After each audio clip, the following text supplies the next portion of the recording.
வங்கக்கடலில் நிலவி வரும் ஆழ்ந்த காற்றழுத்த தாழ்வு பகுதி இன்று மாலை காற்றழுத்த தாழ்வு மண்டலமாக வலுப்பெறும் என தகவல் வெளியாகியுள்ளது.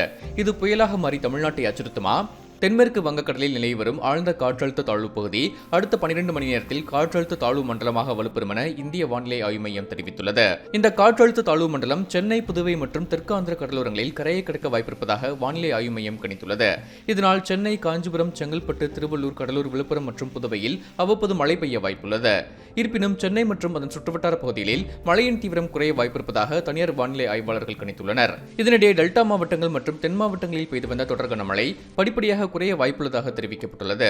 இருப்பினும் திருவாரூர், நாகை உள்ளிட்ட மாவட்டங்களில் அறுவடைக்கு தயாராக இருந்த நெற்பயிர்கள் தண்ணீரில் மூழ்கியதால் விவசாயிகள் பாதிக்கப்பட்டுள்ளனர். குறிப்பாக திருவாரூரில் கிட்டத்தட்ட 10,000 ஏக்கர் பரப்பளவில் பயிர் செய்யப்பட்ட குறுவை நெற்கதிர்கள் தண்ணீரில் மூழ்கியுள்ளன.